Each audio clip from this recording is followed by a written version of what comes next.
नमस्कार, आप देख रहे हैं कृष्णा इंडस्ट्रीज का यूट्यूब चैनल जो कि हितेश ग्रोवर के नाम से है और मैं आपका हितेश। ट्रेडिशनल मेथड और चाइनीज मेथड में क्या डिफरेंस है? जब भी आप सोयाबीन की क्रशिंग ब्लेड ग्राइंडर से करते हैं और उसका जो वेस्ट होता है जिसको हम ओकारा बोलते हैं, वो जब दूध बॉईल करने के बाद आप फिल्टर करते हैं तो इस मेथड को हम ट्रेडिशनल मेथड बोलते हैं या ब्लेड ग्राइंडिंग सिस्टम मेथड बोलते हैं।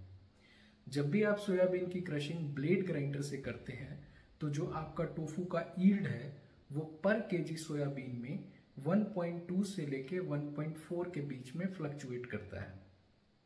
जब भी आप ब्लेड ग्राइंडर से या ट्रेडिशनल मेथड से सोयाबीन की क्रशिंग करते हैं तो जो आपका प्रोटीन कंटेंट है रॉ सोयाबीन सीड्स के अंदर, फॉर एन एग्जाम्पल, वो 42 से 45% है, जो कि एवरेजली इतना रहता है रॉ बीन्स में।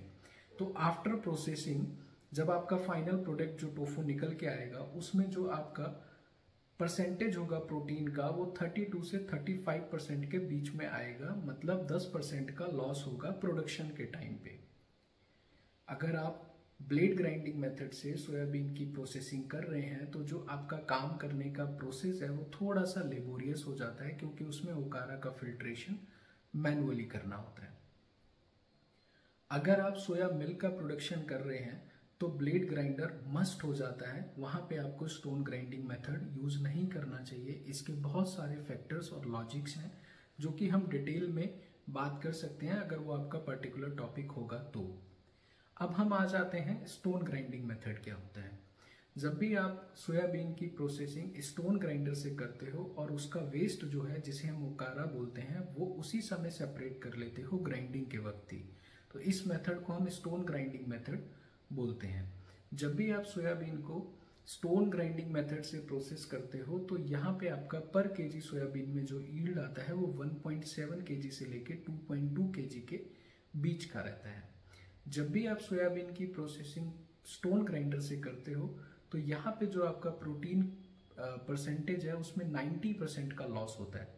रॉ सोयाबीन में अगर 42 से 45% है तो यहाँ पे आपको फाइनल प्रोडक्ट में 9 to 10% का मिलता है, मतलब 90% का ब्रेकेज हो जाता है ड्यू टू फाइन ग्राइंडिंग।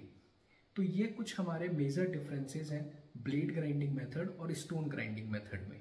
अब आपका सवाल ये होगा कि हमें कौन सा मेथड चूज करना चाहिए। अगर आप प्रोटीन फोकस्ड हो तो आपको ब्लेड ग्राइंडिंग मेथड में जाना चाहिए।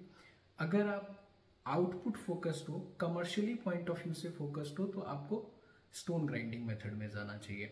अगर आप महाराष्ट्र के रीजन से हैं तो वहाँ पे आपको स्टोन ग्राइंडर के साथ ही जाना चाहिए, क्योंकि वहाँ पे जो आपको जर्नली लेबर्स मिलती हैं वो लेडीज वर्कर मिलती हैं, तो उनके लिए ट्रेडिशनल मेथड थोड़ा सा लेबोरियस हो जाता है। इसी तरीके की यूजफुल इंफॉर्मेशंस को जानने के लिए आप हितेश ग्रोवर चैनल को फॉलो करिए। यहाँ पे जो भी आपको इंफॉर्मेशन मिलेगी वो 100% ऑथेंटिक होगी। Thank you.